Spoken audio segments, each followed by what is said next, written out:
And yet you signed off knowing that the research was funded by the Democratic Party, knowing that senior officials in the Department of Justice, National Security Division had serious concerns. You signed off. Nonetheless, let's talk about what else you knew or didn't know. When you certified that FISA application, did you know the allegations in the Steele dossier came from subsources, not from Steele's own knowledge? I believe I did know. He had a network of sources and subsources, correct. Did you know who this primary subsource was? No. Did you ask who the primary subsource was? No. Did you ask the FBI to take any steps to identify that source before submitting this application to the FISA court? I don't know whether I asked. I knew there was an effort underway to try to replicate Steele's source network so we could figure out what to make of Steele's reporting. Well, what the Inspector General concluded was that Comey told us, this is page 153, that the application seemed factually and legally sufficient when he read it, and he had no questions or concerns before he signed it. Surely you realize that the source's identity and his motives, this subsource, who we now know may well have been a Russian agent, that would affect his credibility, correct? I thought it was important that we were informing the court of any potential bias from any source. And I remember reading language in that initial filing that addressed that potential bias issue with respect to the Steele reporting. So I'm sorry, your testimony now is that you informed the court of potential problems with the subsource, political motivations, connections to foreign governments. The FISA court was informed about that? No, I'm sorry. I understood your question to be about whether we informed the court about potential bias in Steele's reporting. I didn't know the identity or any information about subsources.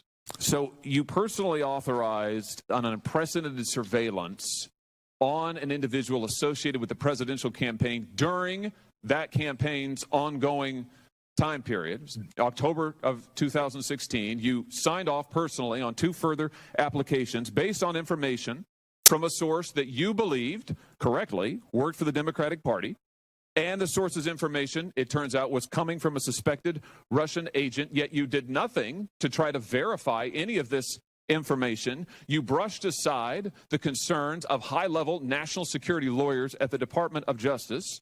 How are the American people to trust you or the FBI following abuses like this?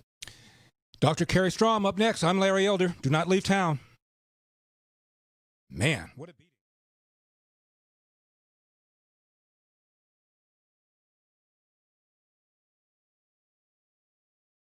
Hi, this is Larry Elder, and you know we're in a fight for our fundamental freedoms. That's why I'm so grateful for my friends at Alliance Defending Freedom. They're on the front lines fighting pivotal lawsuits for Americans whose freedoms are threatened, and they do it for free. It's why we're asking you to be as generous as you can by giving today so that Alliance Defending Freedom can continue to fight these lawsuits and be ready when your rights are threatened too.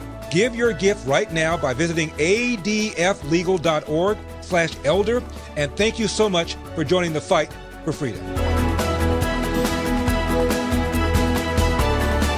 The manufacturing industry has been eroding for decades by those seeking to circumvent America's strong labor and environmental laws. Do you support manufacturing in the USA? Do you believe in earned privilege? Check out mfggear.com. This clothing line was designed to create awareness for an industry that once flourished and made America strong. Join the Manufacture Local movement and support the mission to bring manufacturing jobs back home. Visit mfggear.com.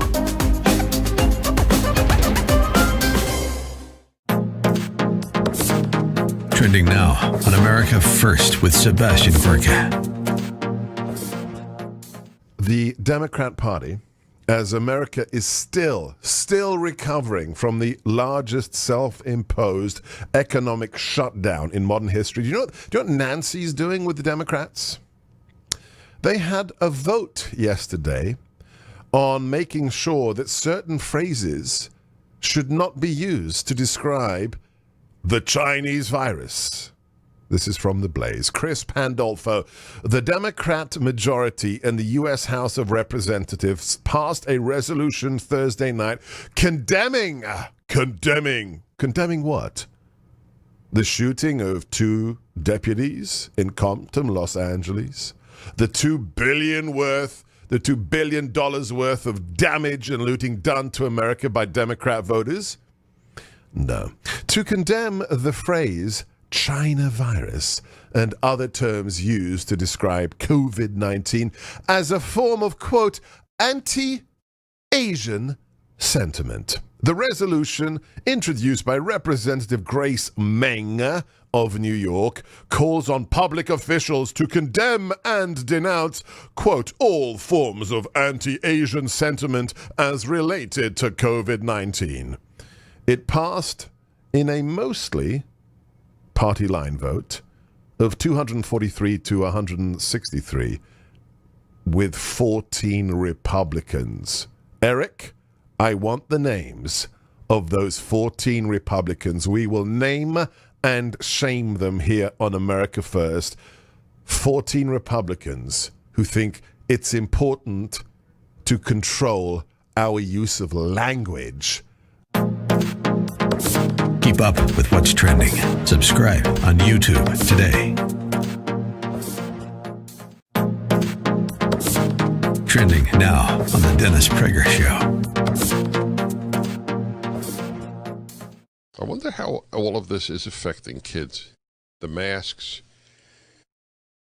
I know somebody. She has a 2-year-old, a nearly 2-year-old. He has not played with another child in half a year. I completely disagree, but it's not for me to, I'm not like her father. I just know her on a professional basis. Your child has not played with another child in half a year because there's a virus out there. Kids are not allowed onto airplanes, autistic kids who are 3 if they don't have a mask on, or even non-autistic kids at 3. Airlines flights are canceled because the kid won't put on a mask. I'm watching my country go crazy before my eyes. Do you realize that? This is truly. The Salem witch trials are the thing that come to mind. Hi, Larry. This is Alex in Encino. Of course, it's just a part of society, and I don't know if you know this, but they COVID very quickly careless, reckless. But all along, the Democrats and Joe Biden and the media have been blaming Trump as president for all these other people getting sick and dying. So that's kind of a conflict. You can't have it both ways. Are you blaming the patient for contracting COVID? Or are you blaming the government for allowing them to contract COVID? It can't be both. And really, should we be victimizing the patient and blaming them for what happened to them? Thanks a lot, Larry. Love you. 888-971-SAGE, 888-971-7243. I am Larry Elder. We are ReliefFactor.com studio.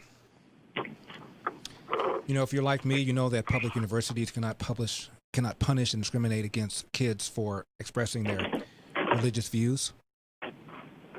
Well, Jack Denton, the gentleman that we interviewed as a senior at FSU, has been removed as president of Student Senate simply for discussing his Catholic views with other Catholic students in a private Catholic chat room. Here is what his lawyer said. They voted to remove Jack as the Senate president simply for sharing Catholic views in a Catholic group chat with other Catholic students. And Jack was removed by a vote of 33-3, and that vote lasted for more than 5 hours, where student after student after student came and just castigated Jack simply for being a Catholic. That's Tyson Langhofer. We talked to him last week. He's with Alliance Defending Freedom, which has filed a federal lawsuit on Jack's behalf because students just don't forfeit their religious freedom when they set foot in a public university campus. That's another reason why we need today to support ADF. Go to my website, LarryElder.com. You'll see at the very top the Alliance Defending Freedom banner. It reads, "Will you fight for your freedom?" And it's an easy way to make a single gift of $100 a month. Now, please, you can also use it by phone.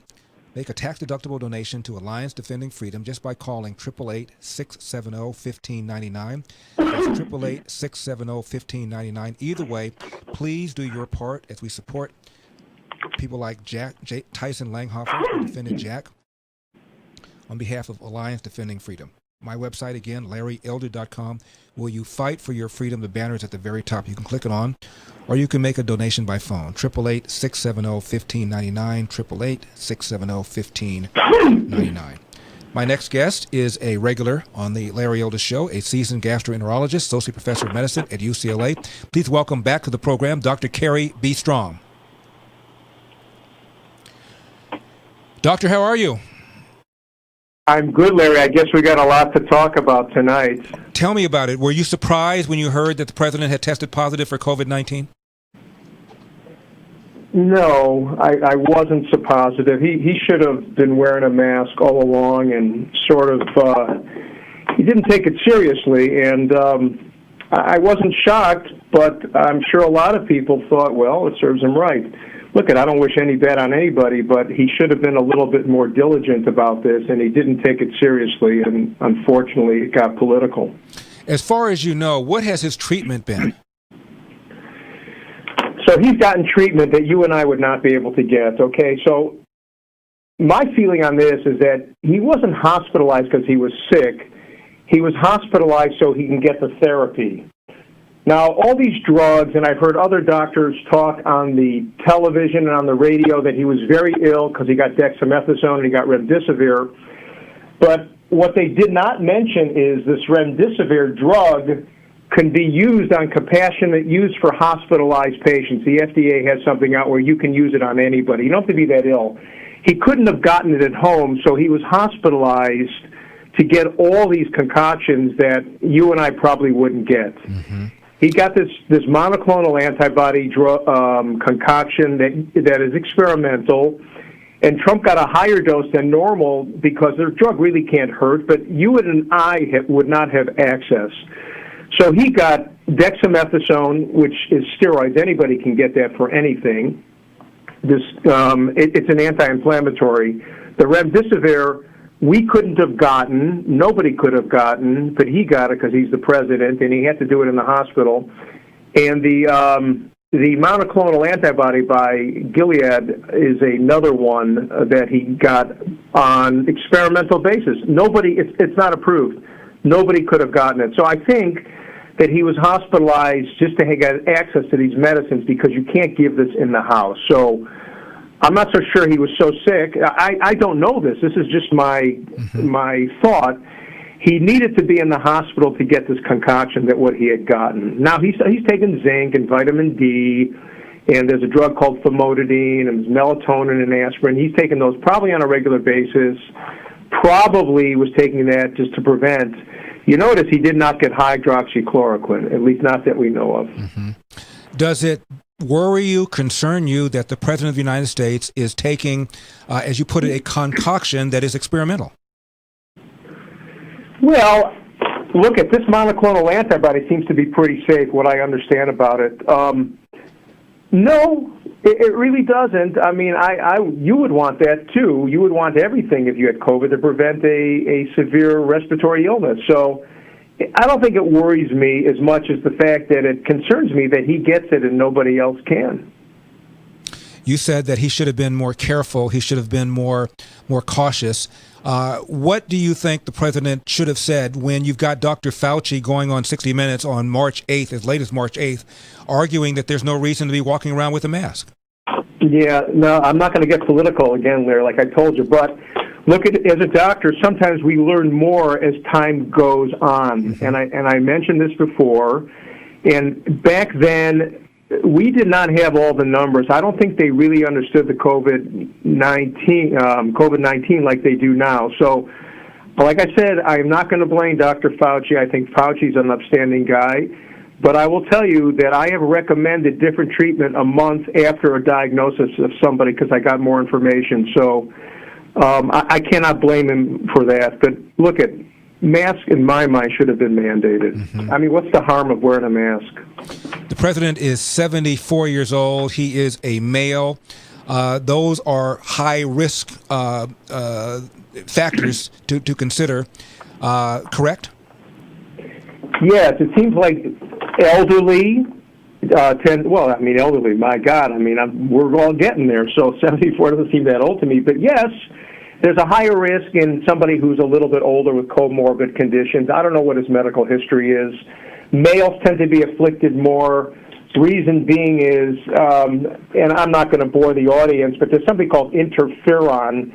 And there's studies out there that people have interferon to prevent inflammation, but these rogue antibodies that are developed in some people that are having severe cases tend to be 94% men. So males tend to do worse with this illness, but then again, most people do okay. I mean, we're not seeing the deluge of ventilation and respiratory failure like we did at the beginning because we're getting better treating this thing. My guest is Dr. Kerry Strong. We're going to take a break. Dr. Strong, we come back. I want to ask you, President Trump apparently was tested every day, as were the people around him every day. Does this mean that even though you're tested every day, doesn't mean that necessarily you are negative if the test says you're negative, or positive if the test says you're positive? President's been tested every single day. Let's talk to Dr. Kerry Strong about all of that and what does it mean. Larry Elder, Dr. Kerry Strong, do not leave town.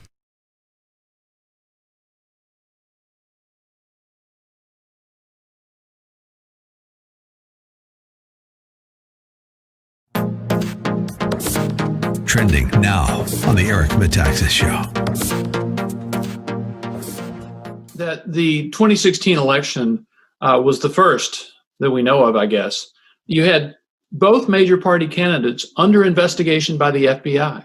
Now, you might ask yourself, well, gee, the candidates were really bad. Maybe they were all bad people. No, I think what happened was the FBI should not have been involved in politics to the degree that they were. And the book starts out, it's really the road to the Mueller investigation in the first chapter, and it's about James Comey. And in the transition, this is after Donald Trump has won the presidency, in the transition, a lot of his most trusted people around him are strongly urging him to fire James Comey immediately. Rudy Giuliani said, he's going to turn on you. There's something wrong with this guy. And Chris Christie said, he's a loose cannon. And if you keep him after you become president, he'll become your loose cannon.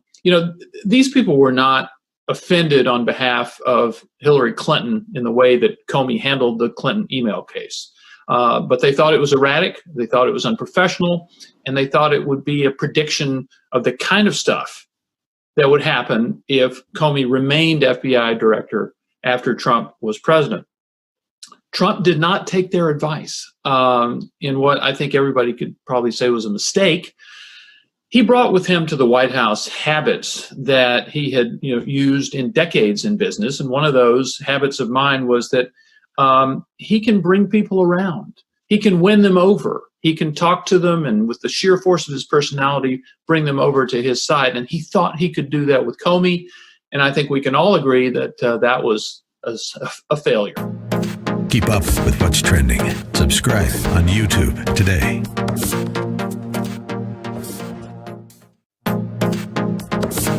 Trending now on the Dennis Prager Show. January, I'm on Air Force One, and I'm interviewing President Trump for the United States of Trump, my book. I've known him 30 years, as you know. After the interview's over, he looks at me and goes, Bob Woodward's writing a book on me. I went, uh-oh. I said, his first book hammered you. He goes, but this time I'm going to cooperate with Woodward. I looked at him and I said, are you insane? Mm-hmm. I can talk that way to the president because I've known him for so long. I said, there's no way that Bob Woodward, getting a $10 million advance from Simon & Schuster, is going to write your point of view. That's not going to happen. Mm-hmm. So you're just giving him more ammunition. That's right. All right, hold it there. I want to remind everybody, we're going to talk. I'm fascinated by the latest book of Bill O'Reilly, Killing Crazy Horse. We'll be back. Keep up with what's trending.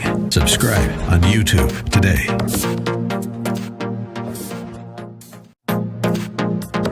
Trending now on the Mike Gallagher Show. Cincinnati, Ohio, evidently the other day had thousands of cars in a big Trump parade. I saw with my own eyes over in Madeira Beach, Florida, thousands of boats. They've been in South Carolina, North Carolina. I mean, up there, Hartwell. All these big thousands of people turning out to support President Trump. I kid you not. You got to go online quickly to MikeOnline.com. Click Watch Mike on TV so you can see the video I'm going to play of the Biden car parade. If I told you there were 3, with beeping horns, 3 cars with Biden for president signs on the side. Would you believe me? Okay, check it out. MikeOnline.com. This is the, this is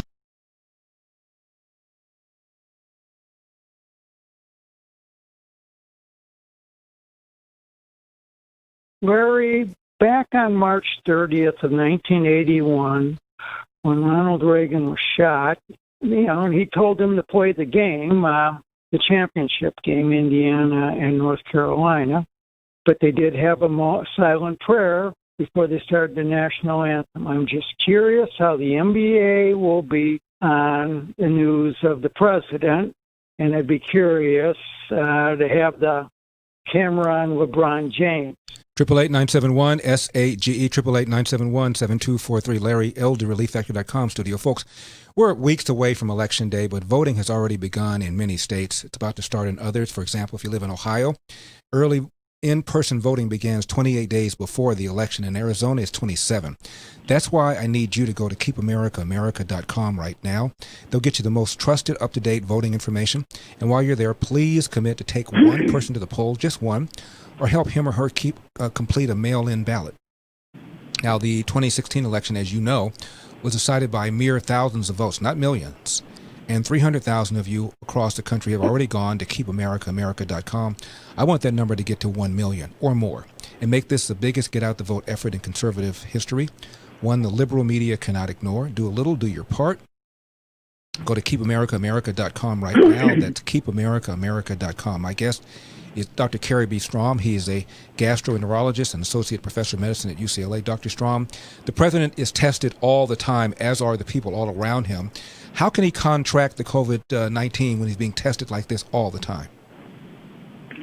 Well, it's like us in the hospital. I'm negative today. I could be positive tomorrow. It depends what your exposure is. What the previous tests really don't mean anything going forward. It means that you haven't been exposed. But if you're exposed the day after you get tested, I guess those old tests don't mean anything. It depends on the amount of viral exposure and how close the person was together and what amount of time. So the fact that he's been tested every day for whatever amount of time means absolutely nothing to me. The people have the same risk right now. It doesn't matter if they were tested 100 times in the past or not tested at all in the past. So the fact that he's been tested every day really sort of irrelevant going forward. Dr. Strom, is the test that he's getting different from the test that you give your patients? I don't know what he's getting. I suppose he's getting the nasopharyngeal swab, which is a polymerase chain reaction, which is an assay that's probably about 75% sensitive.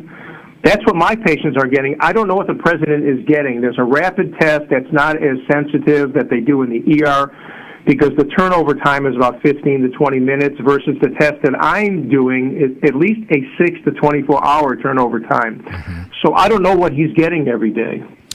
Dr. Strom, what is his prognosis from what you can tell? Well, I think his prognosis is excellent. For what I can tell, I'm seeing everything what everybody else is seeing on the news. I read today that he's going home tonight. Is that true? That's what I heard. I think his prognosis is going to be fine. But you just never know. People could momentarily get bad, but I tend to think his prognosis is going to be very good. He got state-of-the-art therapy. He got a team from Walter Reed, from Johns Hopkins, from wherever. He had very good doctors who know their stuff. So I think his prognosis is excellent. Jim is in San Antonio, Texas. Jim, you're on with Dr. Kerry Strom and Larry. Hey, thanks, Larry. I really appreciate it. Hey, Dr. Strom, question for you, sir. Are you there? Yes. Can you hear me? Yes. Yes, I am, okay. Jim. So I just want to question, you said that nobody else could get this, that he's getting special treatment because he's the president. Isn't it true that tens of thousands of people, maybe more, have been treated very successfully with remdesivir and hydroxychloroquine and all these other marvel drugs? And isn't it true that President Trump he was key in passing a right to try law that means doctors are allowed to prescribe experimental drugs? I mean, it's really inconsistent what I'm hearing from you, that he's getting special treatment when this treatment's been widely used for the last 6 months. Okay. We'll let Dr. Strom respond to that. Thank you, Jim. Good question. The monoclonal antibody you would not be able to get. It's not approved. So that's number one. The steroids, yes, you could have gotten, but that was only be given to people that are severely pulmonary compromised, and the remdesivir as well. People that are near death doorsteps are getting those drugs. General people that have COVID-19 that are not all that sick or with mild symptoms would not have access to these drugs. Dr. Strom, I took a plane trip and I saw people wearing all sorts of various kinds of masks. Are there some masks that sort of look good but they're less effective than others? Well, the masks, you've heard of the N95, and the difference between the N95 and like a T-shirt is the N95 filters 95% of particulate matter. So they tend to be a little bit more, well, they are quite more protective. That's what I wear when I do endoscopy, and that's what the surgeons wear. That's what people, when they're exposed and they have when people are in procedures that potentially could be aerosolized, they wear a heavy mask. Dr. Strom, we're going to leave it right there for a second. Don't leave town, Dr. Strom. We have a lot of people who want to ask you questions. Pete and Seth Talbot are on a mission. They want to double the number of people who get the 3-week quick start. And I believe they'll be able to do it, because if you're struggling with back, neck, shoulder, hip, or knee pain, even general muscle aches and pains, I suggest you order their 3-week quick start, still discounted to only $19.95. That's about $1 a day to see if we can get you out of pain. After that, less than the cost of a cup of coffee a day to stay out of pain. Over 70% of those who order the 3-week quick start go on to order more. ReliefFactor.com, ReliefFactor.com, 800-500-8384, 800-500-8384.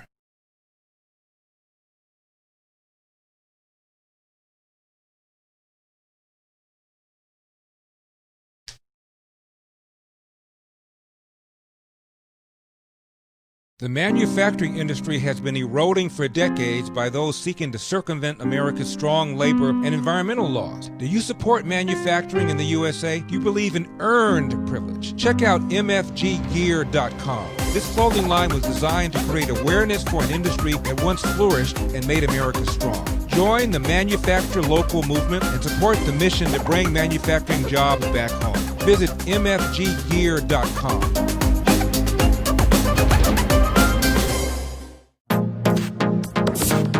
Trending now on America First with Sebastian Gorka. The Democrat Party, as America is still recovering from the largest self-imposed economic shutdown in modern history. Do you know what Nancy's doing with the Democrats? They had a vote yesterday on making sure that certain phrases should not be used to describe the Chinese virus.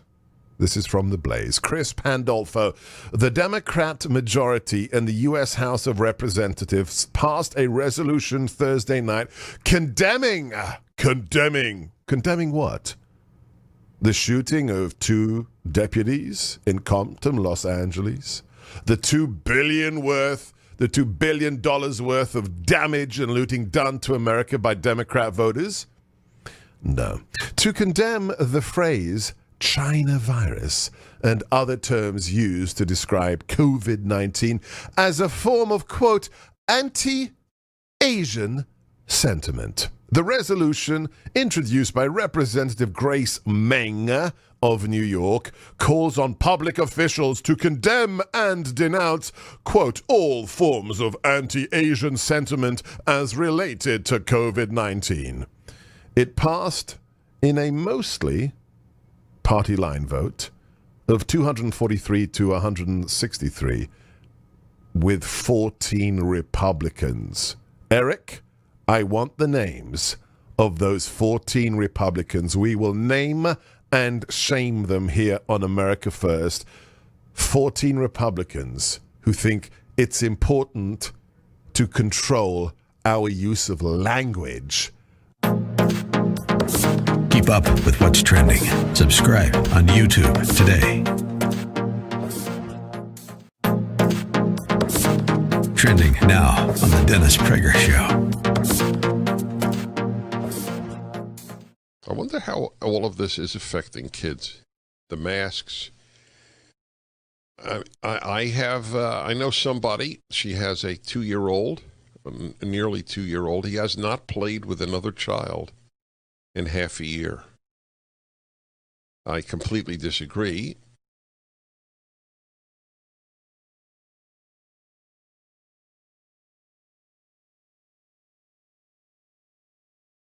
Yes, this is Jean from Riverside, and I've been trying to figure out why the suburban housewives don't like Trump.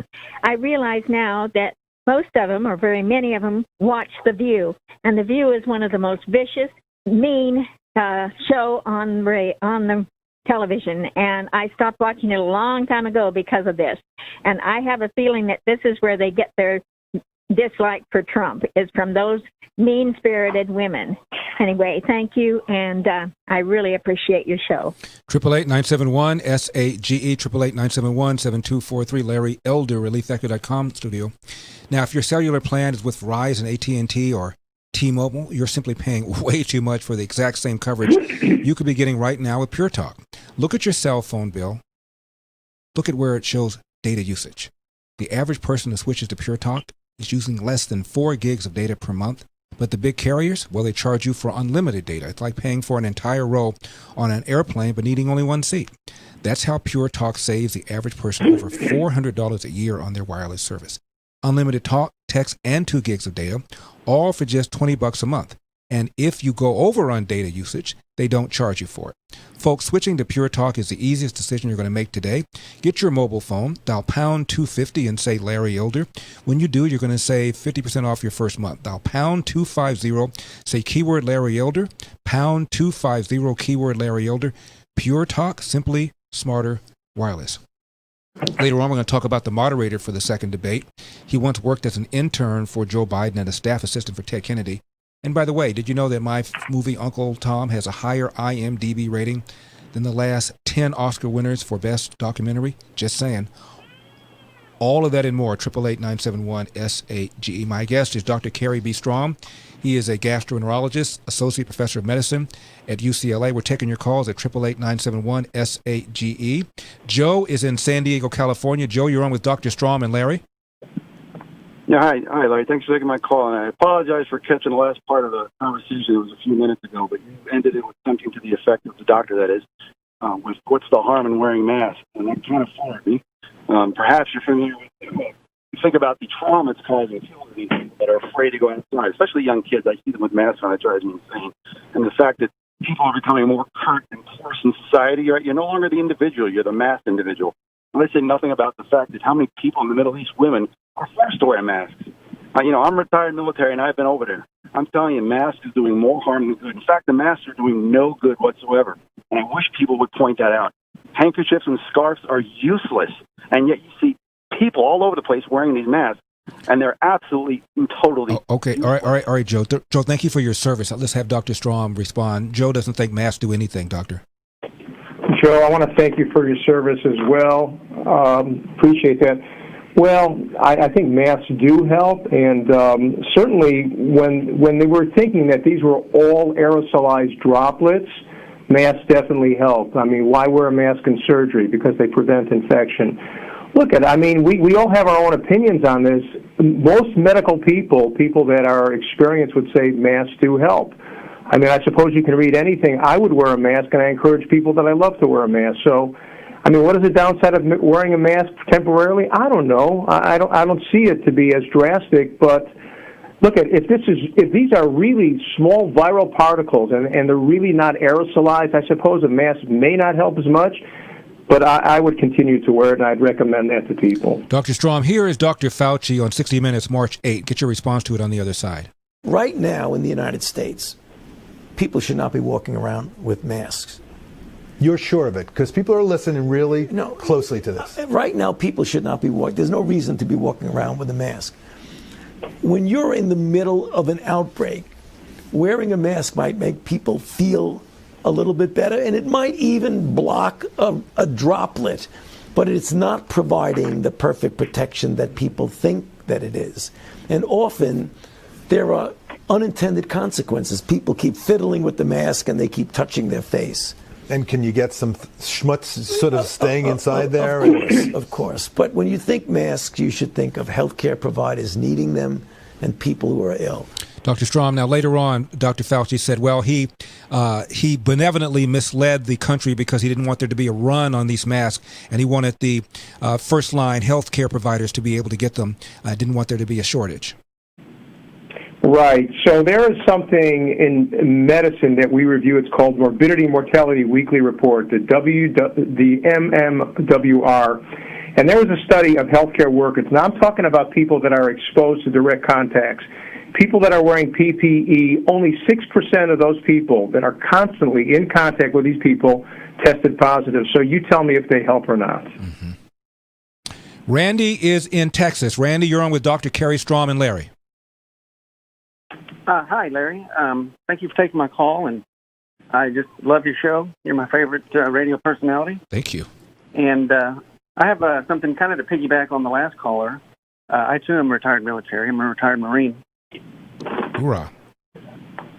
First of all, were there not 9 studies prior to the COVID outbreak that universally said that masks are unhelpful in the general public because of the way that they're worn and so forth? And then second of all, in my circles, all of the people I know who have contracted COVID are the people who have taken it the most seriously. The doctor said that he was not surprised that President Trump got COVID. But like I said, in my circles, the people who wear the mask, basically 24/7, wear it in their car driving, wear it, don't even leave the house unless they absolutely have to. They take it extremely seriously. These are the people that end up getting COVID. Doctor, you have about 55 seconds to sort of respond to that. Well, I don't know what studies Randy, right? Your name's Randy? Randy. Randy, yeah, thank you for your service as well. I don't know what studies you're talking about. I just quoted you a study from a reputable publication, and these are, all I can look at is people that are exposed. I mean, they do help. I would absolutely not do any procedures on people without wearing a mask, okay? I look at it a little bit differently. I don't see a major harm to it. I don't see the downside, really, of wearing it. Maybe it's stressful psychologically. And I do agree with you. People fiddle with their mask. They don't cover their nose, and they need to cover their nose because you can breathe those respiratory droplets in through your nose as well. Doctor, we'll take a break real quickly right here. When we come back, Joe from Temecula wants to ask you whether Trump was irresponsible. Dr. Strom, do not leave town. I'm Larry Elder.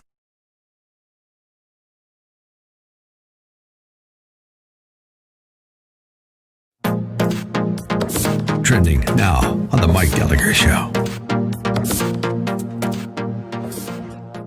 How many times a day do you ask yourself, am I going crazy? I had that moment last night when I turned on CNN for about 2 or 3 torturous minutes, and I saw what looked like about 20 or 30 cars pulled up to a stage where CNN was hosting a town hall with Joe Biden. And I'm comparing that to the president's rally in Wisconsin, because I went from CNN and the Biden town hall to the Trump rally in Wisconsin, and I thought, I'm losing my mind. That they have a drive-in movie theater kind of function, and there's Biden standing like 12 feet away from Anderson Cooper.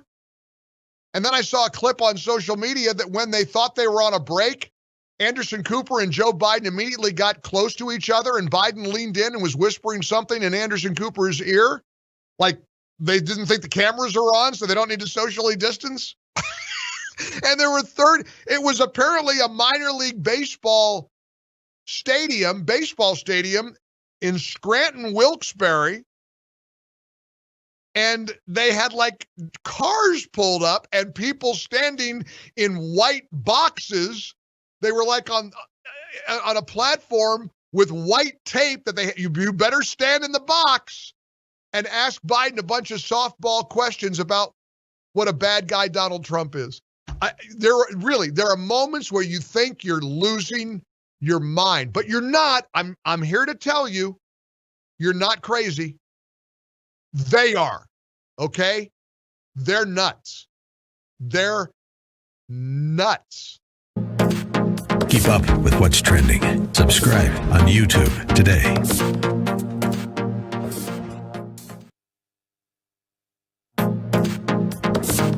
Trending now on the Eric Metaxas Show. Fast forward to July 24th, 2019. Mueller testifies before the House and the Senate. He has issued his report, failed to find collusion. Democrats are not really willing to accept his verdict and just give up. They still want to impeach the president based on Russia. But they think they'll need a big Watergate-style moment. They'll need a hearing that's televised all around the country and the world, and Robert Mueller will stand up in the House and he'll deliver a damning indictment of Donald Trump. And then the whole country will be in favor of removing the president. So it's a disaster. And the disaster is basically Mueller's performance. He seems confused at times. He seems unable to handle some very basic questions at times. Excuse me, for the timeline, Byron. I mean, this is after a long investigation. Exactly. Which itself, Sean Hannity every night was giving us the same information about these people. Hey, Larry, I don't know if you've discussed this, but George Floyd did not die of asphyxiation, according to police reports and the coroner's report. And also that guy that shot those two policemen in Los Angeles was taken into custody without any violence. Now, I think that's what we should emphasize with police work. Thank you. 888-971-SAGE, 888-971-7243, Larry Elder, ReliefFactor.com studio. As I mentioned, the last 10 films that have won Oscars for Best Documentary all have lower IMDb ratings, and Uncle Tom will be talking about that later on.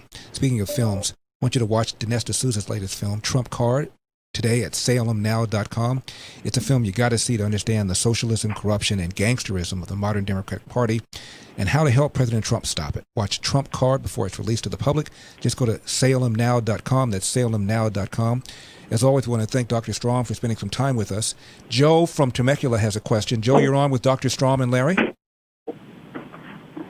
Hi, Dr. Strom. I just wanted to be clear about something. I'm going to paraphrase something I heard you say earlier, and I want to give you a chance to make sure that I'm not misconstruing what you said. But essentially, you said, after Larry asked you, you said that Trump was being irresponsible by not wearing masks, and that other people have said he got what he deserved, and you're not saying that, but other people are. Is that a fair paraphrase? Yes. I am absolutely not saying that at all, but some people are saying that. I don't believe that. I'm a physician, and I want well for everybody. Look at irresponsible not wearing a mask. I don't know. I look at it from what is the harm in wearing a mask versus what is the detriment. At the beginning, when Dr. Fauci talked about not wearing a mask, we didn't know about the community spread of this thing, okay? Now, wearing a mask and distancing and washing is all good. I just don't see the downside of it. We have evidence from 1918, the Spanish flu, where the mask was the only thing you can do. So, I mean, we're only going to know retrospectively if this helps or it doesn't, but I would tell you it does help, and I would recommend it as a physician to all my patients and all my friends. I don't see the downside to it at all. Joe? Okay. I would just submit to you, why would you bring that into the conversation that you're saying that other people are saying that he's being irresponsible, but you're trying to say that you weren't saying that? Well, Joe, come on. Other people are saying he's been irresponsible. That's the 800-pound gorilla in the room. He'd be ignoring that. A lot of people are saying he's been irresponsible. Turn on CNN, turn on MSNBC, and all he was saying is a lot of people are saying that. He's not saying that. Doctor, as always, thank you so much for taking the time. We really do appreciate it. Thank you, Larry. You got it. Dr. Carrie B. Strom, Associate Professor of Medicine at UCLA, seasoned gastroenterologist. He always takes time with us. We really do appreciate it. We come back. Man, Lindsey Graham got Comey to admit, knowing what I know now, would not have signed off on the Page warrant? Really? I'm Larry Elder.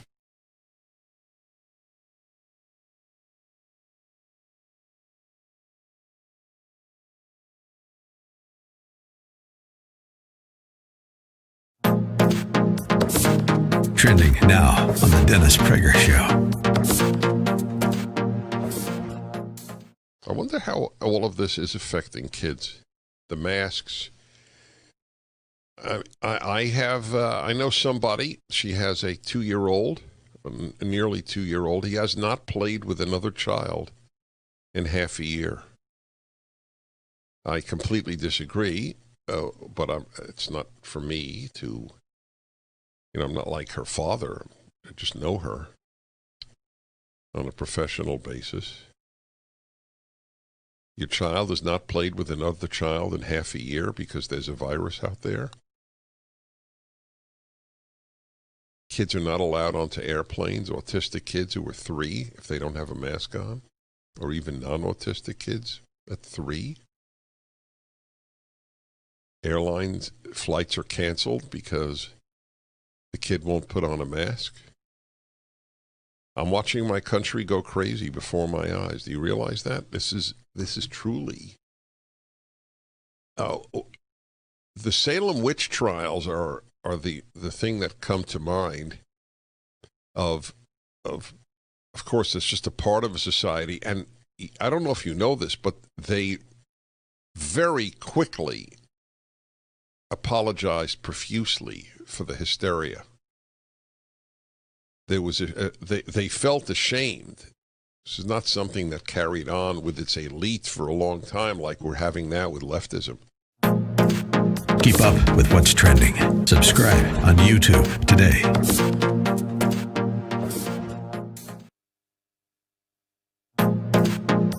Trending now on The Hugh Hewitt Show. But I have to read to you from the competition across town, the Washington Post yesterday. Quote, two recent polls show Biden and Trump running about even among Latino voters in Florida, while Clinton outpaced Trump by 27 points with the group 4 years ago. Now, that's the Washington Post citing 2 polls. Then they said Democratic Party officials are worried about Latino votes in Pennsylvania, Georgia, Arizona, and Nevada. This may be the story no one was aware of until this week, and all of a sudden the president shows up in Nevada, does Latino roundtable in Nevada, in Arizona, and in California. David, I think we're on to something here. Well, look, the president's competing hard for the Latino vote. I wrote about this maybe 10 days ago. They've been sort of enmeshed in these communities for a long time. I think to properly understand the competition for these votes is to understand that not all Latinos or Hispanics are the same. Out west, you've got Hispanics, Latinos of Mexican descent, and they're going to be more liberal than Americans of Cuban descent. And I spent some time in South Florida in 2019 talking to Cuban Americans. And, the president, from a policy perspective and a personality perspective, is a really good fit for the Cuban American vote. They kind of look at him as somebody who walks and talks like they do. Where the president is going to have a challenge is the increasingly large, and it is already large, population of Americans from Puerto Rico and Americans of Puerto Rican descent around Orlando. Keep up with what's trending. Subscribe on YouTube today. Trending now on The Mike Gallagher Show. How many times a day do you ask yourself, am I going crazy? I had that moment last night when I turned on CNN for about 2 or 3 torturous minutes, and I saw what looked like about 20 or 30 cars pulled up to a stage where CNN was hosting a town hall with Joe Biden. And I'm comparing that to the president's rally in Wisconsin, because I went from CNN and the Biden town hall to the Trump rally in Wisconsin, and I thought, I'm losing my mind. That what they have a drive-in movie theater kind of function, and there's Biden standing like 12 feet away from Anderson Cooper. And then I saw a clip on social media that when they thought they were on a break, Anderson Cooper and Joe Biden immediately got close to each other, and Biden leaned in and was whispering something in Anderson Cooper's ear, like they didn't think the cameras are on, so they don't need to socially distance. And there were it was apparently a minor league baseball stadium, in Scranton, Wilkes-Barre, and they had like cars pulled up and people standing in white boxes. They were like on a platform with white tape that you better stand in the box and ask Biden a bunch of softball questions about what a bad guy Donald Trump is. There are moments where you think you're losing your mind, but you're not. I'm here to tell you, you're not crazy. They are, okay? They're nuts. They're nuts. Keep up with what's trending. Subscribe on YouTube today.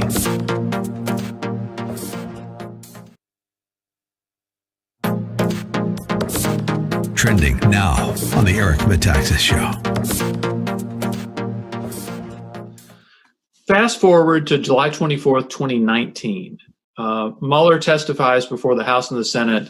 He has issued his report, failed to find collusion. Democrats are not really willing to accept his verdict and just give up. They still want to impeach the president based on Russia.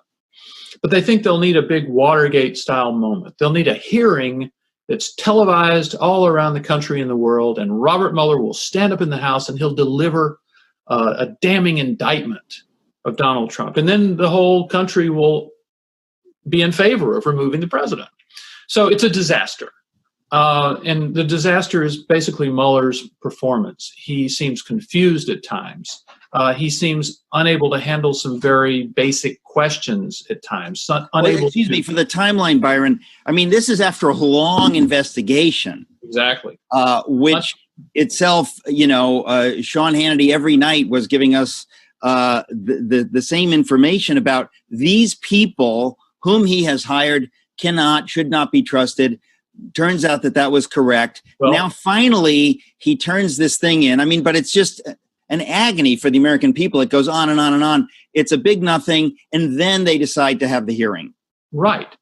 So Mueller seems to be unable to deal with this. He seems to have suffered some sort of cognitive decline. And the interesting thing is, everybody notices it. Everybody says it. But it wasn't a surprise to the Trump people. Keep up with what's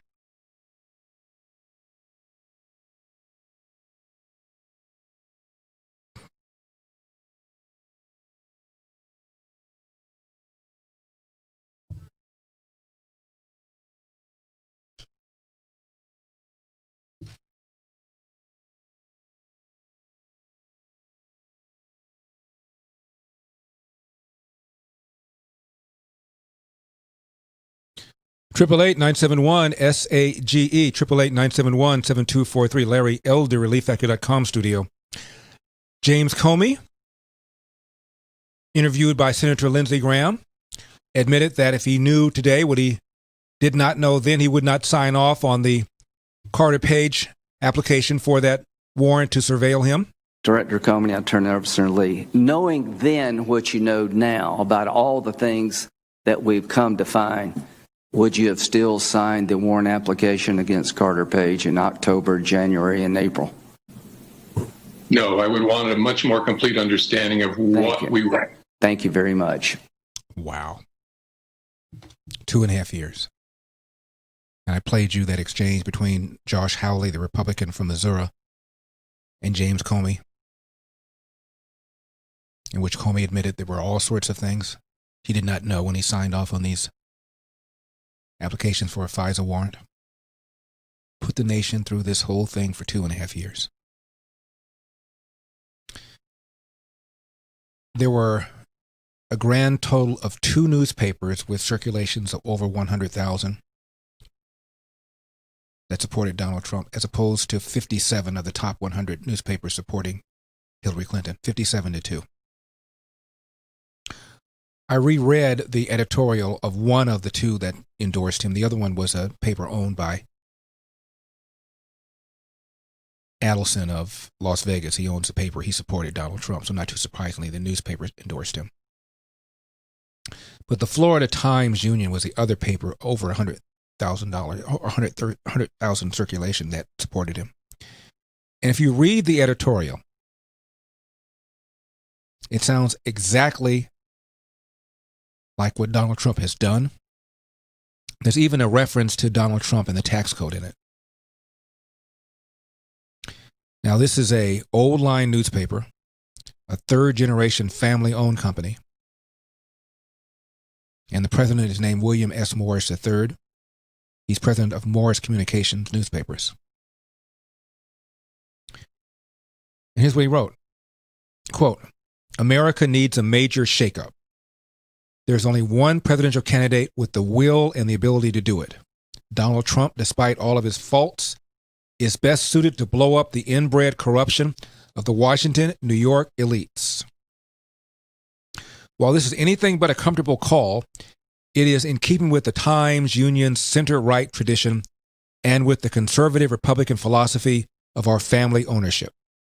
Republicans, Democrats, they are all part of an establishment that didn't even recognize the voters that Trump was appealing to. This is the kind of political revolution that was foreseen by the founding fathers. Throw out the rascals. Trump is right that too many American jobs have been sent overseas. He is right that too much capital from American companies is sheltered off U.S. shores. He is right that our immigration system is broken. Now, this is the one I think is particularly interesting. He is right that the tax system needs to be reformed because he has benefited from it unreasonably. Remember the exchange with Hillary where he says not paying taxes is smart? And the statement that was made by his former lawyer, Cohen, who claims when Donald Trump got a tax rebate of something like $12 million, he says, I can't believe the IRS is that stupid. It's not like it's been a secret. Quote, he is right, writes this editorial, that the tax system needs to be reformed because he has benefited from it unreasonably. End of quote. It goes on to say he's right that the nation's massive federal debt threatens our future quality of life. He's right that many Americans don't believe their children will have a better life than theirs. He's right that D.C. has shown itself incapable of fixing these and other major problems. If Trump breaks a little China along the way, the country is strong enough to survive. Frankly, we don't think Trump is going to be the disaster that Hillary Clinton fans predict. Once elected, President Trump will have the checks of not only the Democrats, but also the Paul Ryan wing of the Republican Party. He'll have to learn to share power within our system, but there are good reasons to expect Trump will be successful. First, his major decision to appoint Mike Pence as his VP running mate has soothed fears. In addition, Trump took the rare step of mentioning names of potential Supreme Court appointments. They are within the mainstream of conservative jurisprudence and certainly no reason for panic. A conservative Supreme Court is needed to check an executive branch that continues to build powers, especially under President Barack Obama. Meanwhile, the polls have consistently said that Americans think the country is on the wrong track. Hillary Clinton, for all of her facility with plans and procedures, is not an agent of change. She is a candidate of the status quo. That is not what Americans want and need. Face it, a Clinton administration would simply be 4 more years of endless investigations and Clintonisms, drawing distinctions on the truth and at best skirting the edges of legality. Currently, just 19% of Americans, write the editorial, say they can trust the government most of the time, among the lowest levels in the past half century, reports the Pew Research Center. Only 20% would describe government programs as being well run, and elected officials are held in such low regard that 55% of the public says ordinary Americans would do a better job of solving national problems. Clinton's levels of distrust just make this worse. Bill Clinton told delegates at the DNC that his wife is a change agent and the nation doesn't really know her. That is incredible. Hillary Clinton has been in the public spotlight for decades. People don't know her because she has a passion for secrecy that's hardly the quality of a leader. Trump, by contrast, in his short political career, is inspiring voters in ways rarely seen. The New York Times, in a recent profile, noted that Trump is making the powerless feel powerful. Well, the nation needs this. Trump is a better candidate to provide it. He has surprised all the experts so far.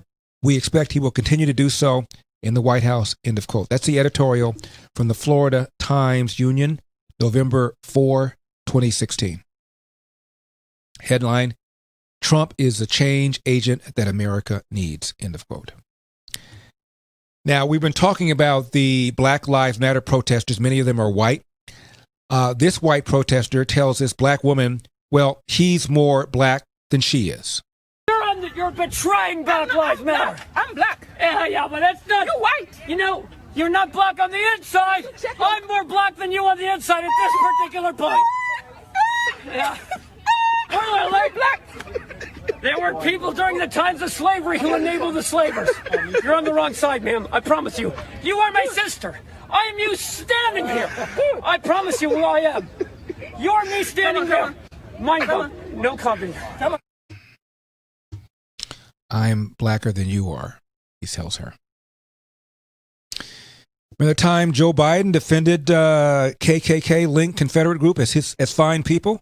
The senator made a very moving and eloquent speech as a son of the Confederacy, acknowledging that it was time to change and yield to a position that Senator Carol Moseley Braun raised on the floor of the Senate, not granting a federal charter to a organization made up of many fine people who continue to display the Confederate flag. Meanwhile, over at MSNBC Hee-Haw, one of their hosts, Joy Reid, suggesting that Donald Trump is faking COVID-19 to get out of the debates. I'm not making this up. Quote, here's how wrecked Trump's credibility is at this point. I've got a cell phone full of texts from people who aren't sure whether to believe Trump has actually had COVID. He lies so much, one friend texts. Is he doing this to get out of the debates? Others are texting, end of quote. You think Donald Trump wants to get out of the next debate? Donald Trump is itching to do better than he did the first debate.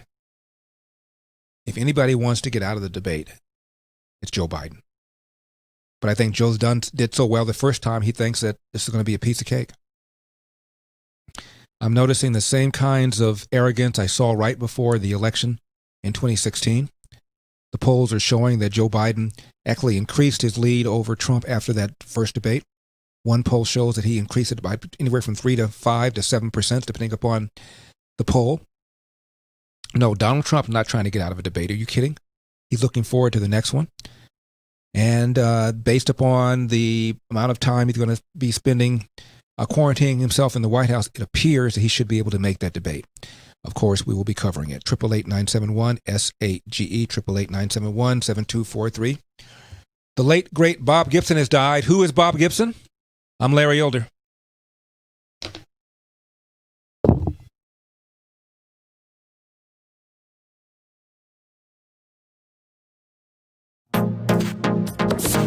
Trending now on the Eric Metaxas Show.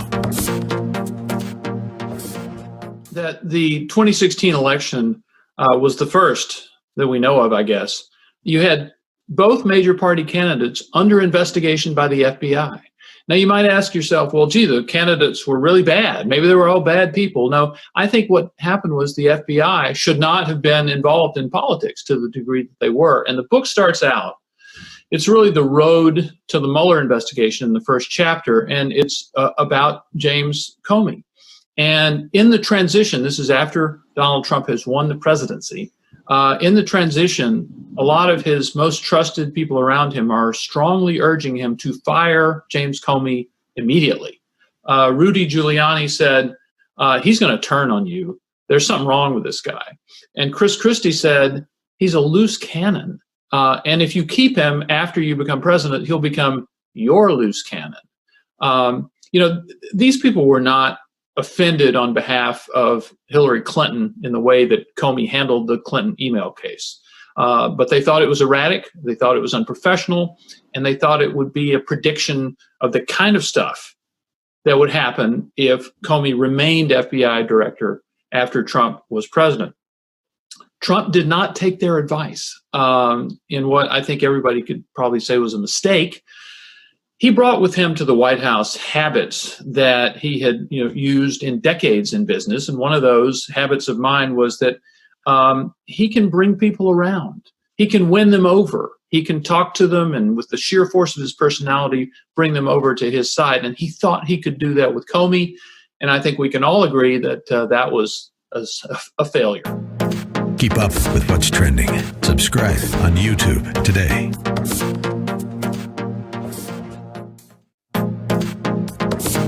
Trending now on the Dennis Prager Show. January, I'm on Air Force One. And I'm interviewing President Trump for the United States of Trump, my book. I've known him 30 years, as you know. After the interview's over, he looks at me and goes, Bob Woodward's writing a book on me. I went, uh-oh. I said, his first book hammered you. He goes, but this time I'm going to cooperate with Woodward. I looked at him and I said, are you insane? Mm-hmm.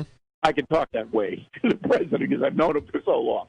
I said, there's no way that Bob Woodward, getting a $10 million advance from Simon & Schuster, is going to write your point of view. That's not going to happen. Mm-hmm. So you're just giving him more ammunition. That's right. All right, hold it there. I want to remind everybody, we're going to talk. I'm fascinated by the latest book of Bill O'Reilly, Killing Crazy Horse. We'll be back. Keep up with what's trending. Subscribe on YouTube today.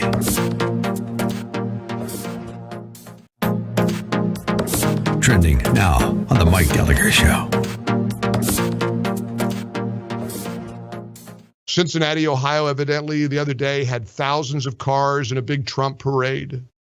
I saw with my own eyes over in Madeira Beach, Florida, thousands of boats. They've been in South Carolina, North Carolina. I mean, up there, Hartwell. All these big thousands of people turning out to support President Trump. I kid you not. You got to go online quickly to MikeOnline.com. Click Watch Mike on TV so you can see the video I'm going to play of the Biden car parade. If I told you there were 3 with beeping horns, 3 cars with Biden for president signs on the side, would you believe me? Okay, check it out. MikeOnline.com. This is the this is the thrill, the excitement, the energy of the Biden. The senator made a very moving and eloquent speech as a son of the Confederacy, acknowledging that it was time to change and yield to a position that Senator Carol Moseley Braun raised on the floor of the Senate, not granting a federal charter to a organization made up of many fine people who continue to display the Confederate flag. 888-971-SAGE, 888-971-7243, relieffactor.com studio. That was video from 1993 speech made by the then Senator Joe Biden praising the United Daughters of the Confederacy. That's a group that, well, the KKK erected a statue to back in the 1920s as a history of associating with the KKK. Now, they have renounced every individual or group that promotes racial divisiveness or white supremacy. They say that. All I'm saying is back in 1993, there goes Joe Biden praising this organization. They say, well, you know, they still use the Confederate flag as a symbol, but they're very fine people. Where are the pitchforks? Now, if you're like me, you know that public universities ought not punish or discriminate against students for expressing their religious beliefs. But that's exactly what happened on the campus of Florida State University last week. We interviewed a young man named Jack Denton and his lawyer with Alliance Defending Freedom, Tyson Langhofer. ADF is filing a lawsuit on behalf of Jack Denton.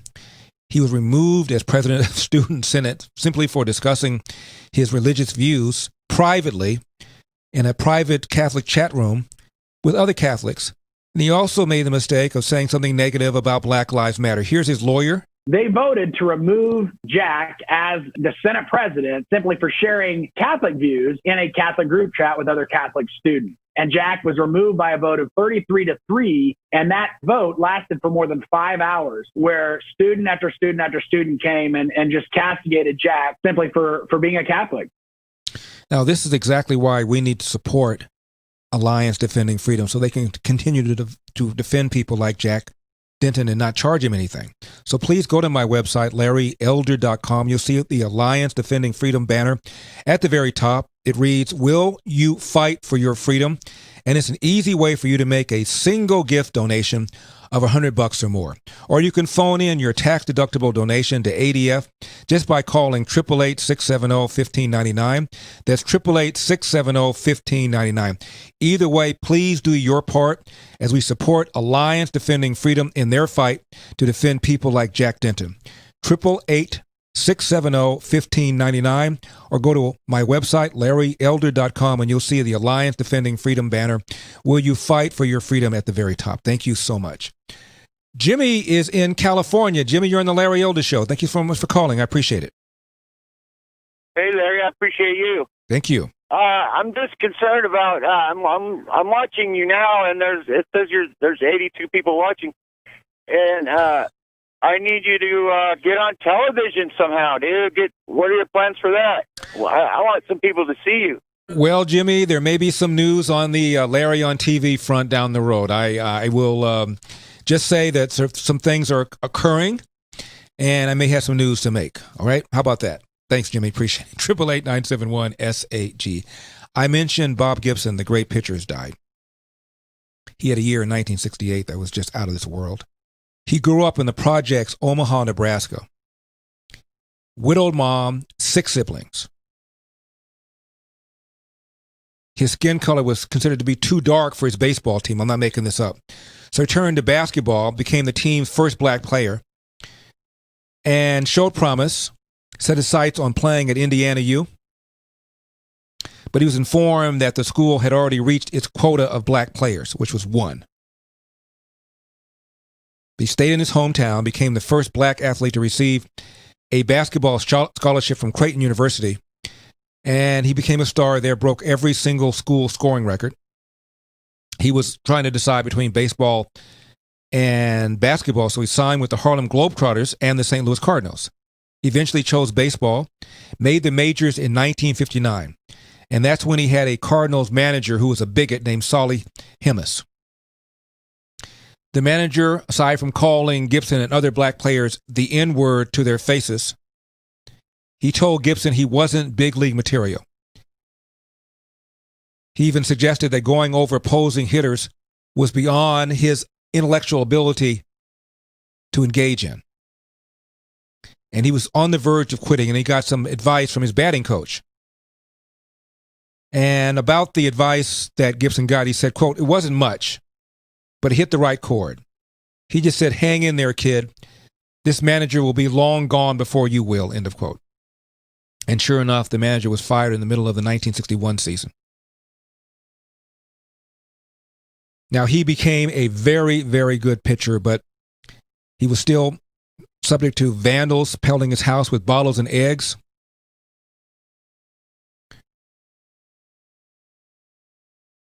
And here's what he said about why he was so angry early on in his career. Well, anger came from racism. Of course it did. But racism was a way of life. That it was stuff that I had to deal with on a day-to-day basis. I didn't every once in a while go somewhere and all of a sudden there it was. No, it was there, and it followed me all the way through my childhood, and not just through the childhood, through the first part of my major league career. It was there. Young people today have no clue.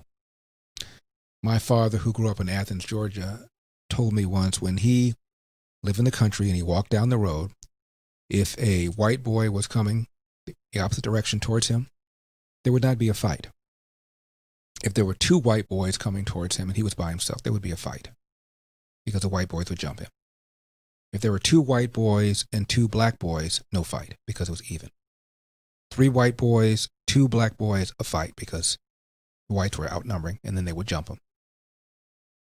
Can you imagine having to deal with that every single day when you leave your house? My father told me the parks were separate, segregated, and the park for black people was run down, potholes, not very well maintained. Water was often brown. And because my dad is from Athens, Georgia, I once asked him, whenever you walk by University of Georgia, which is located in Athens, did you ever say to yourself, maybe someday, maybe there'll be a time where I could perhaps go there? And my father looked at me like I was insane. He said it never would have occurred to any of us to walk by University of Georgia, let alone to have those kinds of dreams. Two entirely different worlds. It never would have occurred to us to even think like that. Think about that. Think about that. Cop pulled me over and he was rude to me. Really? My father was called an N-word by a judge in open court when he applied for a license. Called an N-word by a judge in open court. Can you imagine? 888-971-S8GE. I'm Larry Elder.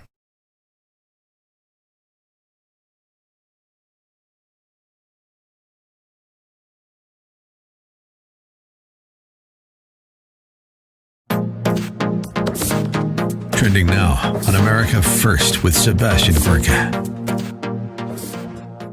One of our guests, a very godly man, said that the situation is so dire that it's not just prayers that are needed, but somebody like the president, an American leader, has to officiate over some kind of spiritual rededication of the nation. Do you think things are so dire that we have to have a rededication of this nation to its founding principles? Yes, and I say that kind of with a hesitant voice. There needs to be not only a rededication, but there needs to be a confession of our sins as a nation, and a turning from those sins, and a turning from sins and turning to God.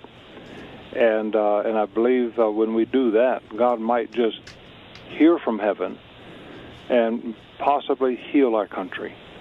Our country needs a spiritual healing, and maybe God will use this prayer march to be a seed for that, a beginning for that. I don't know, but I just felt in my heart this is something that I should do, and others. There'll be many thousands of us who will join together, and we will be united, praying for our country, and I hope everyone who lives within a day's drive will just take that Saturday and come and join me, and let's shake that city of Washington for God and for His glory and for His Son Jesus Christ.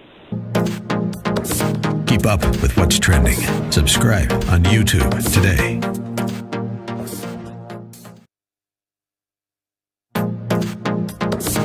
Trending now on the Eric Metaxas Show.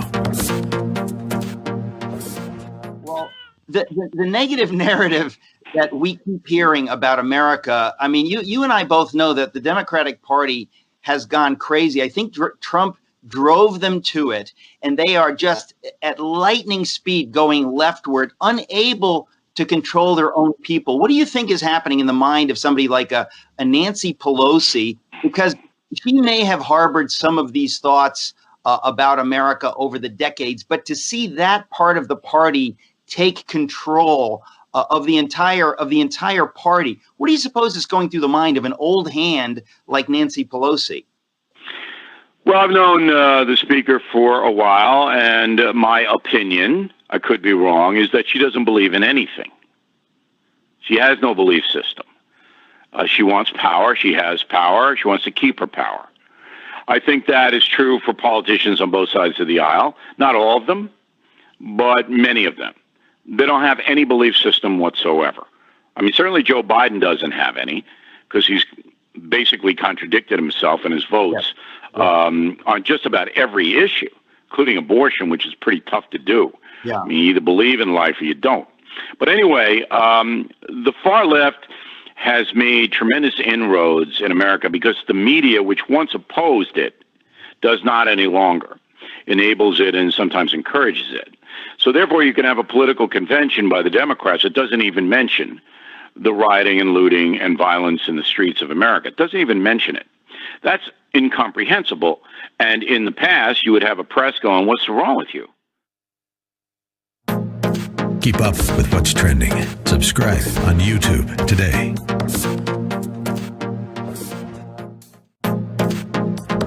Trending now on The Mike Gallagher Show. If you want to check this out, there's Anderson Cooper. They're going to a break, and they go to a wide shot, and the segment is over.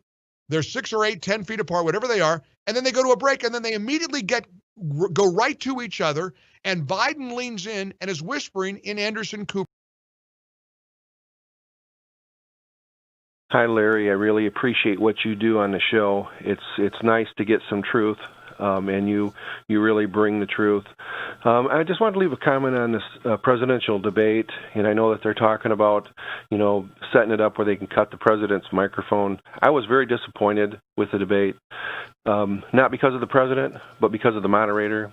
And he seemed like, to me, he was very partisan. He was trying to make the president look bad. He was trying to protect Biden. If we're going to shut off someone's microphone, I think the president should be able to shut off the moderator's microphone. I think the American people have a right to hear a true and honest debate and just let it go where it goes. Thanks a lot, Larry. 888-971-SAGE, 888-971-7243, Larry Elder, ReliefFactor.com studio. I've told you how much I love my MyPillow. Have you gotten a new MyPillow mattress topper yet? It is truly amazing. You get a MyPillow mattress topper, you're going to get some of the best sleep of your life. It comes with a 10-year warranty and a cover that's washable and dryable. Made right here in the country, back with Mike Lindell's 60-day money-back guarantee. MyPillow.com, save 30%. Promo code Larry, or call 800-890-1843 when you do. Mike gives you 2 standard MyPillows for free. MyPillow.com, promo code Larry, or call 800-890-1843. 800-890-1843. We're talking about the moderator for the first debate. Well, guess who's going to moderate the second debate? His name is Steve Scully. If you are a watcher of C-SPAN, you know who he is. He hosts something called Washington Journal. Well, it turns out he once worked as an intern for Senator Joe Biden when he's in college, and later on worked as a staff assistant for Senator Edward Kennedy in his communication office. In an interview with Journalism Jobs back in May 2011, when he was asked, has the quality of broadcast journalism decreased over the last 5 years, he took the opportunity to rip Fox News, according to an article in Daily Wire, saying, quote, I think what has gone downhill is when cable networks get caught in all the titillating news of the day, when they should be focusing more on the things that are important to people, like following the money and the state of the nation. Having said that, if you're sick and tired of watching Lacey Peterson on the Fox News channel, then you can come on to C-SPAN and understand the process that we do in following it, end of quote. When he was asked what will be the long-term impact on the credibility of journalists if the public perception of bias continues, Scully said this, and I'm quoting, journalism in general will face more credibility blows. The most important thing you have is your reputation, how people view you and the organization you work at. They're going to see things through the prism of that. It would be a shame if we go down the path where everyone looks at the Washington Post and the New York Times and dismisses them as being supportive or critical of Republicans. End of quote. Let me just interject something here. I've told you that the Washington Post in their entire history has never endorsed a Republican for president. The New York Times has not done so since 1956. So yeah, a lot of us feel that these are journals that are pushing a left-wing agenda, and they're not fair. President Trump, as you know, has been accused of saying that there were very fine people on both sides in reference to what happened in Charlottesville. And he's also been accused of never having denounced white supremacy, never having denounced David Duke. David Duke just joined. A bigot, a racist, a problem. Would you repudiate David Duke? Sure. David Duke and robocalls are out again, the white supremacist movement supporting you. Do you have any words for that? Well, I disavow. David Duke endorsed me? Okay. All right. I disavow. Okay? When we looked at it and looked at the question, I disavowed David Duke. So I've disavowed David Duke all weekend long on Facebook, on Twitter, and obviously it's never enough. So are you prepared right now to make a clear and unequivocal statement renouncing the support support of all white supremacists?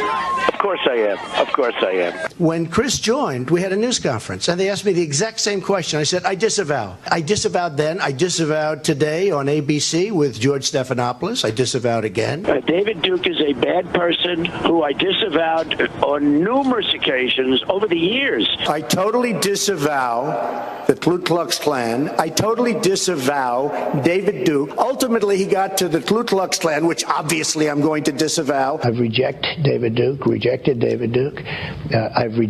the KKK, the Ku Klux Klan. But David Duke is saying to his supporters and followers, vote for Donald Trump. White supremacists are saying, vote. Do you want those votes? No, I don't want them, and I don't want him to say it. And you don't want the supporters? No, I don't want anything. What do you think of white supremacists, by the way? I don't like any group of hate. David Duke announced his Senate candidacy, claiming your agenda. Are you ready before you ask the question? Newt Gingrich said every Republican should repudiate this guy no matter what it takes. And I do.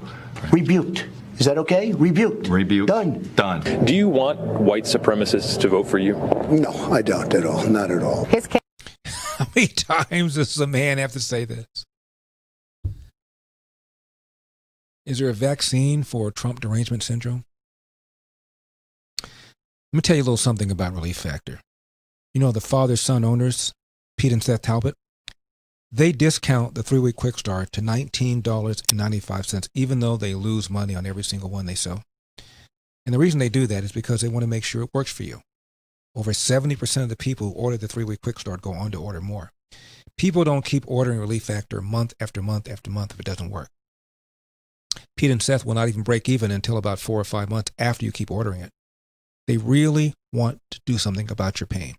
So if you're experiencing neck pain, back pain, shoulder pain, knee pain, just general muscle aches and pain, whether from exercise or whether from just everyday living, order the 3-week quick start for just $19.95.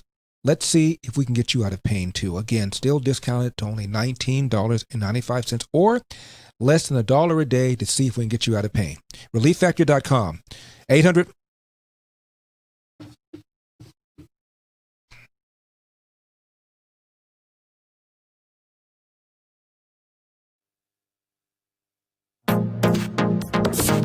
Trending now on the Eric Metaxas Show.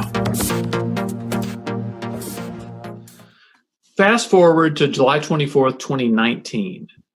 Mueller testifies before the House and the Senate. He has issued his report, failed to find collusion. Democrats are not really willing to accept his verdict and just give up. They still want to impeach the president based on Russia. But they think they'll need a big Watergate-style moment. They'll need a hearing that's televised all around the country and the world, and Robert Mueller will stand up in the House and he'll deliver a damning indictment of Donald Trump. And then the whole country will be in favor of removing the president. So it's a disaster. And the disaster is basically Mueller's performance. He seems confused at times.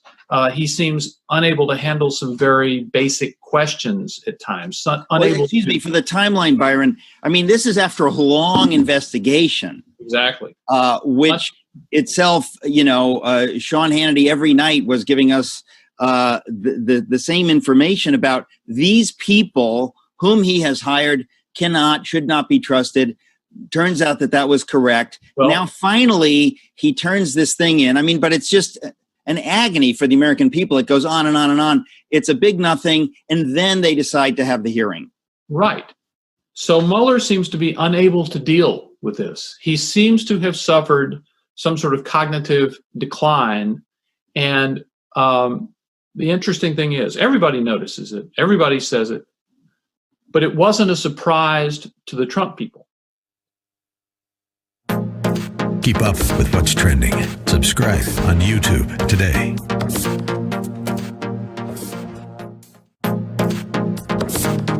Trending now on America First with Sebastian Gorka. This is monumentally newsworthy that they have connections, pro-communist China organizations that have been around for 50 years are connected to Black Lives Matters, the founders of Black Lives Matter. Why would a pro-communist China organization have anything to do with a movement that's about justice and stopping police brutality. Can you explain that, Mike Gonzalez? Well, as you know, because you know this, and you haven't explained it though, which is Alicia Garza and Patrice Cullors and Apal Tamedi have Marxist plans for the U.S. They think that capitalism, in capitalism, what is capitalism? Capitalism is private ownership, right? I own something which I bought with the sweat of my brow. You want to buy it. We both agree on a price. We both walk away happy. We're individual.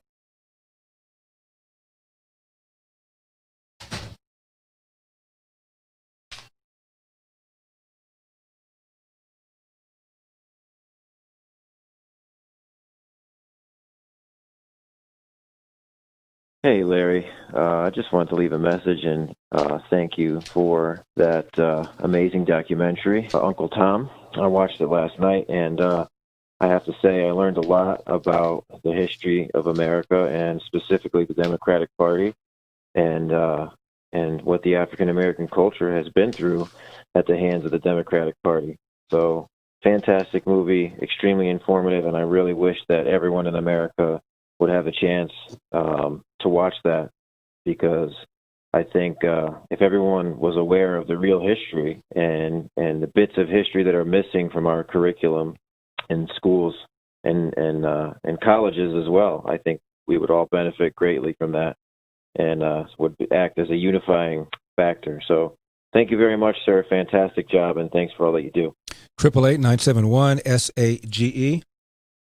888-971-7243. I am Larry Elder. We are ReliefFactor.com studio. I want to be direct with you. If your cellular plan is with Verizon, AT&T, T-Mobile, you're just paying way too much for the exact same coverage you could be getting right now with Pure Talk. Look at your cell phone bill. See where it shows data usage. The average person who switches to Pure Talk is using less than 4 gigs of data a month. But the big carriers, well, they charge you for unlimited data. It's like paying for an entire row on an airplane but only needing one seat. That's how Pure Talk saves the average person over $400 a year on their wireless service. Unlimited talk, text, and 2 gigs of data, all for just $20 a month. And if you go over data usage, they don't charge you for it. Folks, switching to Pure Talk is the easiest decision you're going to make today. Grab your mobile phone, dial pound 250 and say Larry Elder. And when you do, you're going to save 50% off your first month. Dial pound 250, say keyword Larry Elder. Pure Talk USA, simply smarter wireless. Pound 250, say keyword Larry Elder. Danny is in Austin, Texas. Danny, you're on the Larry Elder Show. Thank you so much for calling. I appreciate it. Can you hear me? Hear you fine. Thank you for taking my call. First, I'd like to say I'm sorry about Bob Gibson. Great man. And my question is, what is your take on what appears to be a couple of religious wars brewing? Dianne Feinstein and Chuck Schumer are after Amy Coney Barrett for being a Catholic. Right. And Bill de Blasio has almost declared open warfare on Jews in New York City. Well, Danny, you know how I feel about that. That's exactly why I'm so high on Alliance Defending Freedom. I just now told you about a young man who was on student government at Florida State University in a private chat room. He is a Catholic, discussed his Catholic views with other Catholics, also discussed his unhappiness with Black Lives Matter. That became public. He was asked to resign from Student Senate, and Alliance Defending Freedom is suing FSU because of this. There has been a war, not just on Catholic, but a war on religion in general. The left does not believe that people who are religious are rational people. They believe that people who are religious are people that believe in a fairy tale in the sky. That's why Bill Maher did that documentary called Religious, where he trashed people who believe in God.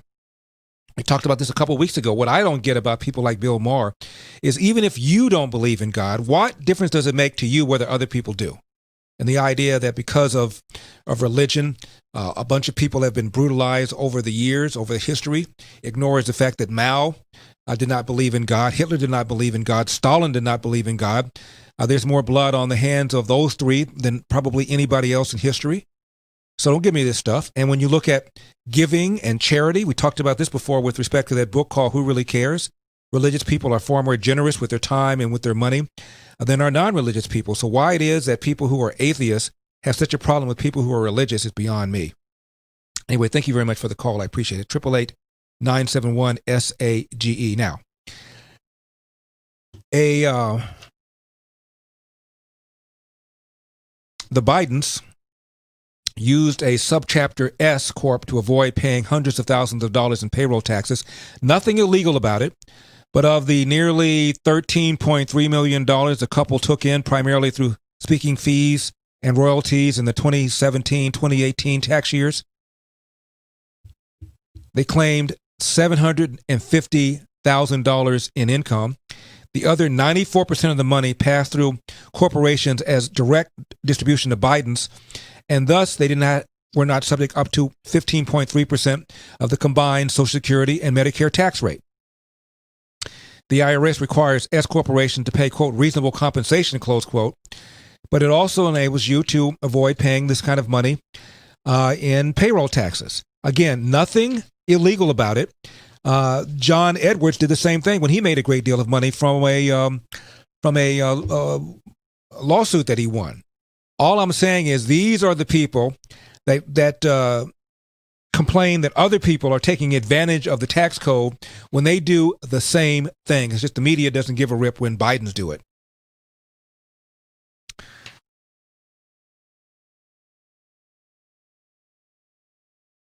A Connecticut sports anchor has been fired. Emmy-nominated Connecticut sports anchor. His name is Fred Gerteny, and he was fired, quote, as a result of a racially insensitive comment, end of quote, referring to a tweet from the reporter earlier in which the reporter said, quote, thanks, Uncle Tom, close quote, referring to Tim Scott, the South Carolina senator. In announcing his removal, the TV station News 12 Connecticut said, quote, it has a zero tolerance policy for racism or improper conduct based on race and prides itself on being an objective and unbiased multi-platform news company, end of quote. He has since deleted his Twitter account. He issued an apology. But Don Lemon, who referred to Kanye West as putting on a minstrel show, not a problem. I have no animosity for Kanye West. I'm just going to be honest, and I may get in a lot of trouble for it. I actually feel bad for him. What I saw was a minstrel show today. Him in front of all of these white people, mostly white people, embarrassing himself and embarrassing Americans, but mostly African Americans, because every one of them is sitting either at home or with their phones watching this, cringing. I couldn't even watch it. I had to turn the television off because it was so hard to watch.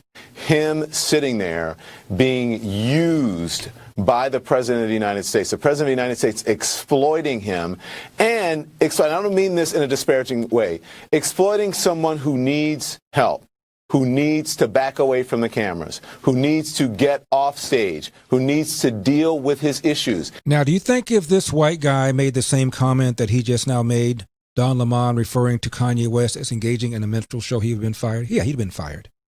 He got fired for tweeting out that Tim Scott's an Uncle Tom. But Don Lemon can call Kanye West engaging in a minstrel show, not a problem. Pete and Seth Talbot are on a mission. They're trying to double the number of Relief Factor customers. Here's how they're going to do it.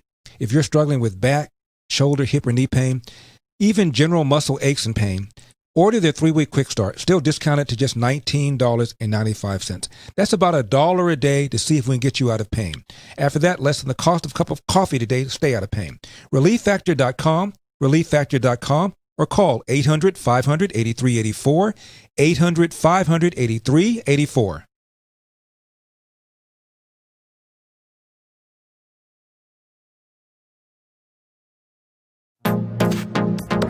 Trending now on The Mike Gallagher Show. Cincinnati, Ohio, evidently the other day had thousands of cars in a big Trump parade. I saw with my own eyes over in Madeira Beach, Florida, thousands of boats.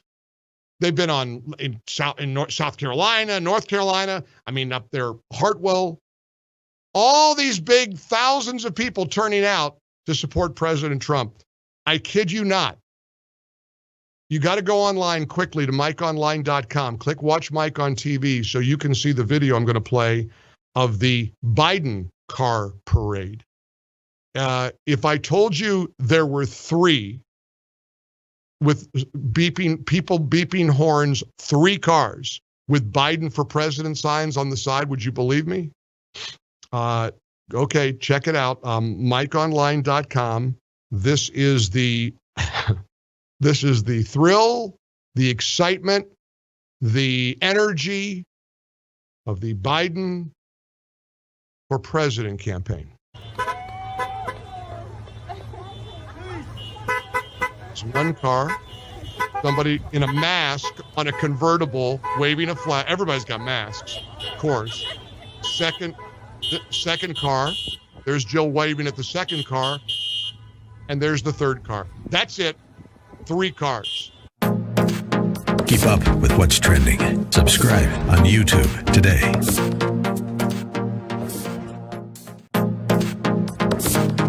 Trending now on America First with Sebastian Gorka. One of our guests, a very godly man, said that the situation is so dire that it's not just prayers that are needed, but somebody like the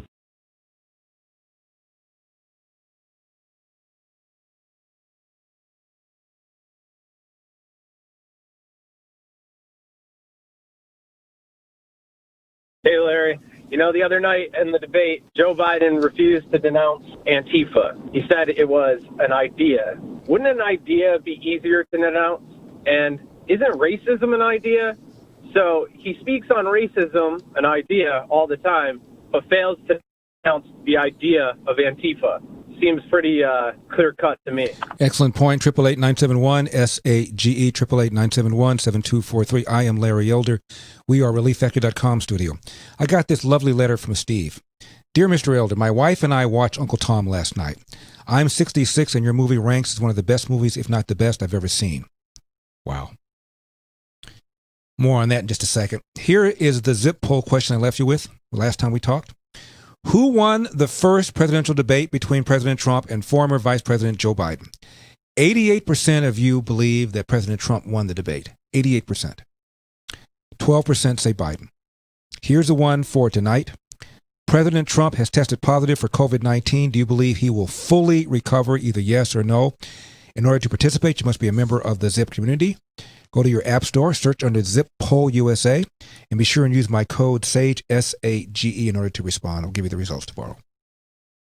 Now, as I've been saying, that my documentary, Uncle Tom, has received a 9.4 on IMDb on a scale from 1 to 10. To give you an idea of how impressive that is, I looked at the last 10 recipients of Oscars for Best Documentary. Free Solo in 2019. 8.2 versus Uncle Tom's 9.4. Icarus got the Free Solo is about climbing the famed El Capitan mountain at Yosemite National Park. Icarus is about uncovering the truth of doping in sport. It got a 7.9 on an IMDb scale. OJ, Made in America, it won 2017. It had an 8.9 on IMDb. Amy won in 2016, and it got a 7.8. It was about Amy Winehouse. Citizen 4, about Edward Snowden and Glenn Greenwald, who interviewed him. Citizen 4 got an 8 out of 10. 20 Feet from Stardom, about the singers who do not get the kind of publicity that the lead singers get, 7.4. Searching for Sugar Man in 2012 got a 8.2. Undefeated, about inner city Memphis coach who tries to help underprivileged kids, 7.7.